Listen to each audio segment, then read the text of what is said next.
All right, my friends, Phil James coming back to you. You already know it. Radio frequency fields beyond this point may exceed FCC limits for the general public. Well, my question is, beyond what point?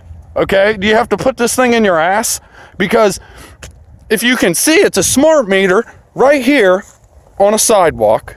And the best part is, when you really look, what I'm starting to notice here is every 5G small cell has its own smart meter.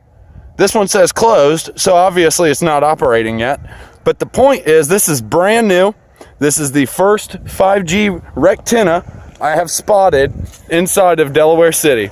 American Cell, LLC. Well, what's the cell? It's just a power pole, right? Psych. No, it's not. It's a massive 5G rectenna right up top.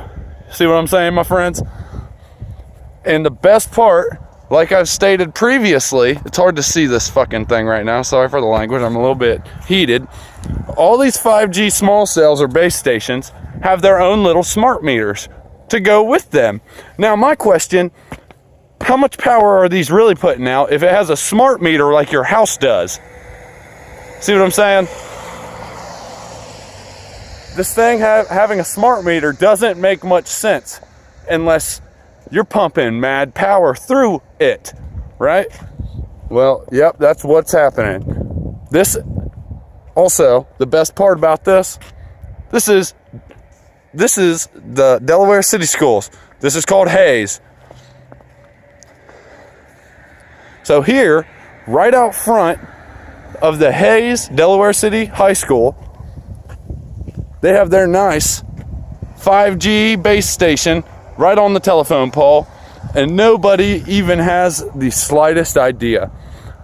Once again, like I've previously stated, just for one more time, every 5G pole, every 5G small cell or base station I have personally filmed here in OH has its own smart meter to go with it, because they push some serious power.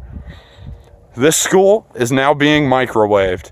When this thing does not say closed on it and 5G is activated and it's running, this school right here will be microwaved all day. And if the base station is right out front on the main street, that means they're going to stack the school with small cells. Okay, that's how they move the 5G network around. That's how it goes where it needs to go. Base stations beam it out, small cells distribute it. This is unbelievable, my friends. I'm going to come back in today and get better footage of this so you guys can see it a little better. Let's try this, actually. Yeah, there we go. That's a little better. Get out a wide angle, huh? Usually, as you guys know, my phone doesn't work in the normal camera angle. But as of right now, it sure is. How cool. That is a 5G base station or small cell. Another term they are now using very frequently is gateway, 5G gateways. And as you can see, this thing's very out of place. Massive black microwaving box right out front of Hayes High School. Once again, unbelievable to me, guys. Unbelievable. When are we going to do something? When are we going to stop this crazy shit? Absolutely unbelievable. All right, y'all. Phil James, much love. I'm out.